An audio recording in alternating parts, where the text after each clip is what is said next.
अब चलते हैं अनिश्चयवाचक सर्वनाम।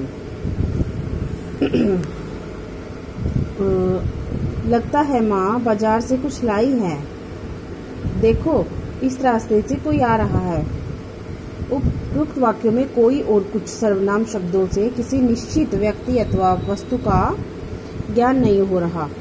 मतलब कि जैसे इसमें देखो कि इसकी मम्मा कुछ लाई है तो इन्हें नहीं पता चल रहा कि क्या लेके आई है, तो ये है अनिश्चयवाचक, जिसका मतलब पक्का प्रूफ नहीं है कि हमारे पास क्या है। इस तरह से कुछ अनिश्चयवाचक सर्वनाम में कुछ प्राणीवाचक तथा कोई प्राणीवाचक के लिए प्रयोग होता है। अन्य उदाहरण, बाहर कोई खड़ा है, पानी में कुछ गिर गया है। जिन सर्वनाम शब्दों में किसी निश्चित व्यक्ति अथवा वस्तु का बोध न हो उन्हें अनिश्चयवाचक कहते हैं। संबंधवाचक, उठो बेटा जो सोता है वो खोता है। जिसने नीली कमीज पहनी है उसका नाम कनिष्क है। उपयुक्त वाक्यों में जिसने, जिसका, जो, वह है सर्वनाम शब्द आपसी संबंधों का बोध करा रहे हैं। संबंधवाचक सर्वनाम दो वाक्यों को आपस में जोड़ते हैं। अन्य उदाहरण, जो परिश्रम करेगा वही सफल होगा, जो व्यायाम करेगा वह स्वस्थ रहेगा।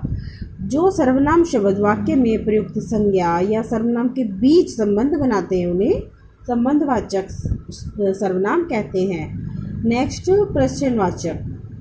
वहाँ कौन खड़ा है? गिलास किसने तोड़ा? हम किसी से कोई प्रश्न पूछते हैं तो वो प्रश्नवाचक सर्वनाम कहलाता है। अन्य उदाहरण, तुम कहाँ रहते हो? तुम्हें क्या चाहिए? घंटी किसने बजाई? घड़ी किसे चाहिए? विशेष क्या है? यदि सर्वनाम शब्दों के स्थान पर संज्ञा शब्द नहीं आ सकते तो वे सर्वनाम नहीं होते। जैसे, आप बोल क्यों नहीं रहे? पिताजी कब आएंगे? यह काम कैसे पूरा होगा? इसमें क्या है?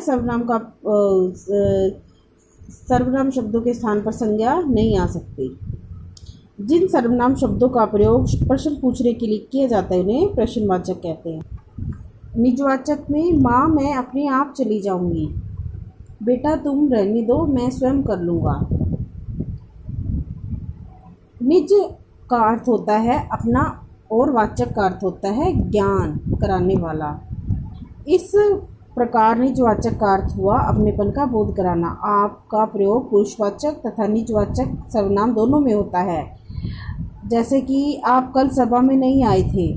मध्यम पुरुष आदर सूचक, आप हमारे मंत्री श्री रमनलाल है। अन्य पुरुष आदर सूचक परिचय देते हुए। ईश्वर भी उन्हीं का साथ देता है जो अपनी मदद आप करते हैं। निजवाचक सर्वनाम, जिन सर्वनाम शब्दों का प्रयोग कर्ता के साथ अपनेपन का ज्ञान कराने के लिए किया जाए उन्हें निजवाचक सर्वनाम कहते हैं। सर्वनामों की रूप रचना। संज्ञा शब्दों की भांति सर्वनाम शब्दों की भी रूप रचना होती है। सर्वनाम शब्दों के प्रयोग के समय जब इनमें कारक चिन्हों का प्रयोग करते हैं तो इनके रूप में परिवर्तन आ जाता है। जैसे कि कुछ उदाहरण हैं, कारक और एकवचन और बहुवचन। जैसे कर्ता, कर्म, करण। कर्ता मैं, मैंने, हम, हमने।